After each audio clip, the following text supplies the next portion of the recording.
you can only see a very narrow chunk of the electromagnetic spectrum, roughly that chunk that enables you to see by sunlight and to detect ripe fruit and that sort of thing. So it's very evolutionarily determined. And you see things of a certain size quite easily because they're handy, right? So objects manifest themselves to you as things because they have some relationship to your capacity to use them as tools, and that's dependent on your size.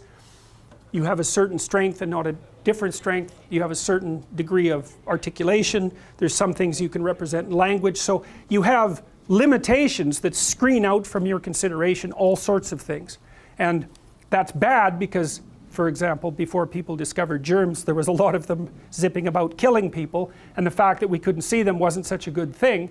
But by the same token, we're also not as overwhelmed with complexity as we might be if we could detect everything. And you know, one of the problems with being connected so much is that it's easy to drown in information. And that's rough for information foragers. You can't stay off your damn computer because there's, you know, it opens up your senses far beyond their normal limitations. And so where should you stop? Well, you don't. You know, you're on the damn thing like a pensioner on a slot machine, and for many of the same reasons. So your body also filters out the world for you and provides you with access to some information and not access to others. And then the same thing is the case with your nervous system.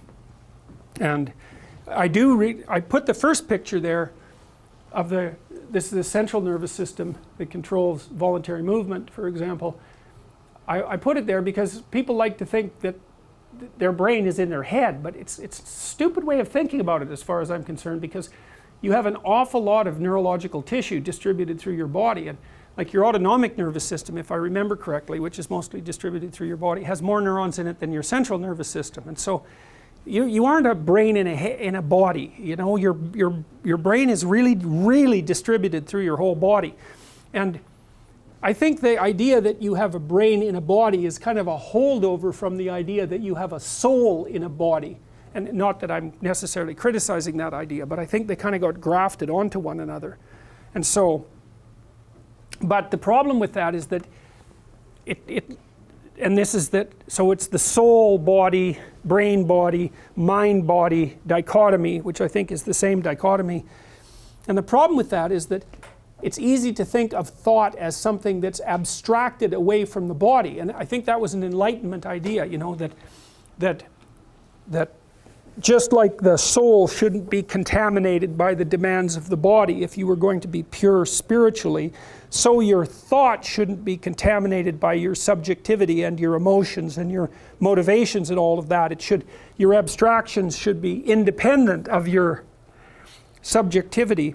And rationality and emotion are construed in that manner as enemies. You know, that the purpose of rationality is to dispense with the irrationality of emotion and motivation. And that's Freud's idea of the properly functioning ego is something like that too, because the id is this place of compulsion and drive, and the ego has to basically suppress that in the service of the superego. There's no idea of integration really in Freud.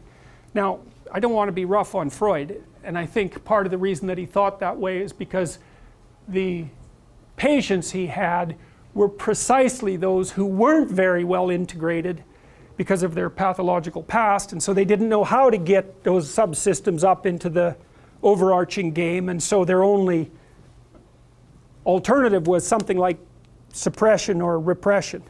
Because if you don't know how to be aggressive in a sophisticated way, you're still going to be aggressive, but you're going to have to inhibit it, control yourself, because you can't just be aggressive around people. It just won't go well for you. So even if you can't do it in a sophisticated way, you're going to repress it, or you're going to get in trouble. Those are the options. So, okay, but if you start thinking about the brain, the nervous system as part of the body, as an inseparable part, well then the function of thinking starts to become something different. It's not so much the objective, abstract representation of the world, which is kind of what you're pursuing if you're a scientist. It's more like It's more like conceptualization of and practice of the proper way of being in the world. And I think that's what you're more interested in anyways. I don't see how you can't be, since you're a living thing and you're overwhelmingly motivated to successfully manifest those actions that a living thing has to manifest in order to continue. And it's complicated. Like, you can boil it down to survival and reproduction. It's a good overarching simplification, but there's nothing simple about survival and reproduction. I mean, all sorts of complex monsters emerge out of that, even simple conceptualization. But it's not unreasonable to assume that one of the things that people generally want to do is to continue living in as pain-free manner as possible. It's something like that, although that's a simplification.